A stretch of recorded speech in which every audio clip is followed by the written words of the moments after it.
कायदे से इमामत के पैसे नहीं लेने चाहिए उनको। अरे इमाम साहब मैं ये कह रहा था कि जरा मेरे बच्चे को भी पढ़ा दीजिए कुरान शरीफ। जी इंशाल्लाह पढ़ा देंगे बिल्कुल। तो फिर आप कितना हदिया लेंगे इमाम साहब बता दीजिए। हदिया क्या, 1 घंटा पढ़ाएंगे हम, 500 दे दीजिएगा। अरे इमाम साहब ये 500 रुपए आपने कुछ ज्यादा ही नहीं बता दिए। अब 2000 रुपए तो वो ट्यूशन की टीचर ही ले जाते हैं और फिर ऊपर से आप 500 रुपए बता दिए, कुछ कम कर लीजिए। अरे भाई आप तो जानते हैं इतनी महंगाई का दौर है, 500 रुपए कोई ज्यादा हमने नहीं बताए। अरे इमाम साहब 200 रुपए ले लीजिए। नहीं भाई माजरत चाहते हैं हम, 200 रुपए में हम अपना टाइम नहीं दे पाएंगे। तो कोई बात नहीं फिर इमाम साहब, फिर हम कोई और देख लेते हैं। ठीक है कोई बात नहीं, फिर हमें याद दीजिए आप। हमारा थोड़ा जरूरी फोन आ गया। देखा उपी भाई इमाम साहब, बताइए हमने अपने लड़के के लिए कहा कि कुरान शरीफ पढ़ा दिए तो 500 रुपए बता दिए। कुरान शरीफ पढ़ने के तो 500 रुपए, कायदे में तो इमाम साहब को 1 रुपया नहीं लेना चाहिए, तो सवाब का काम होता है। बताइए आप। हाँ हाँ सवाब का काम होता है, वो बिल्कुल नहीं लेना चाहिए, 1 रुपया नहीं लेना चाहिए। यही तो हम कह रहे हैं, वो 500 रुपए बता दे, क्योंकि इमाम साहब के भूख थोड़ी लगती है।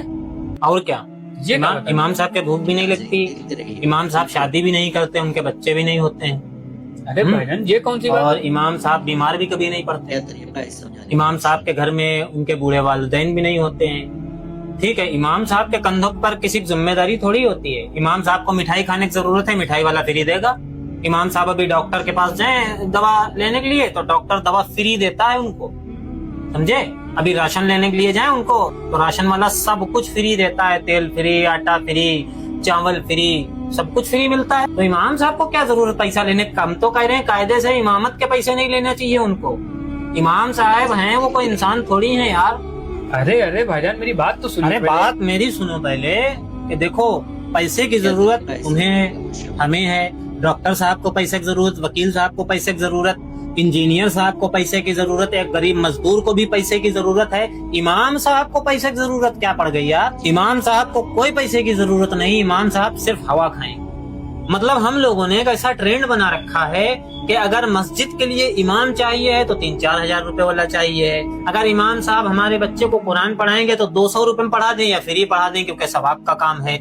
लेकिन जो टीचर अंग्रेजी पढ़ा रहा है हमारे बच्चे को, दुनियावी तालीम दे रहा है, उसके हम 2000 रुपए हंसी खुशी दे रहे हैं। भाई कुरान बंदा पढ़ाएगा तो उसका टाइम रुक थोड़ी जाएगा, टाइम तो उसका जाएगा। वो कुरान पढ़ाने के पैसे नहीं ले रहे हैं, वो दरअसल अपना जो वक्त दे रहे हैं उसका वो पैसा ले रहे हैं। ठीक है, ध्यान रखना इस। क्या आपने कभी गौर किया है कि हमारे मुआशरे में दुनियावी तालीम देने वाले उस्ताद को तो खुशी खुशी मुंह मांगी फीस दी जाती है, लेकिन दीनी तालीम देने वाले या कुरान पढ़ाने वाले की मेहनत का सिला देते वक्त हमारे हाथ क्यों कांपने लगते हैं?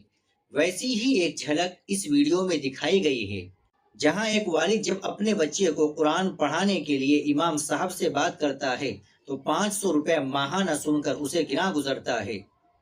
नाजरीन, अगरचे ये वीडियो एक मसनूई वीडियो है, लेकिन उम्मत को एक सबक दिया गया है कि सोच कर ये तो सवाब का काम है, इसमें पैसे किस बात के। लेकिन जरा सोचिए, क्या इमाम साहब का वक्त कीमती नहीं है? क्या उनकी अपनी जरूरियात और अहले खाना का पेट नहीं होता? हम डॉक्टर, इंजीनियर और अंग्रेजी स्कूल के टीचर को तो हजारों रुपए बिला झिझक दे देते हैं, मगर जब बात मस्जिद के इमाम साहब या कुरान पढ़ाने वाले कारी साहब की आती है तो हम उन्हें सिर्फ सवाब का वास्ता देकर उनके वक्त और मेहनत को कम समझने लगते हैं। याद रखिए, वो कुरान पढ़ाने के इवज नहीं बल्कि उस वक्त के बदले हक की खिदमत ले रहे हैं जो वो आपके बच्चे को सिखाने में सर्फ करते हैं। दीनी खिदमत अंजाम देने वालों की इज्जत और उनके मुआवजे का ख्याल रखना भी मुआशरे की जिम्मेदारी है। इस सोच को बदलने की जरूरत है। इस वीडियो के बारे में आपकी क्या राय है कमेंट सेक्शन में जरूर बताइएगा। वीडियो को लाइक और शेयर भी जरूर कर दीजिएगा। मिलती है इंशाअल्लाह अगली वीडियो के साथ। अस्सलामु अलैकुम वरहमतुल्लाहि वबरकातुहू।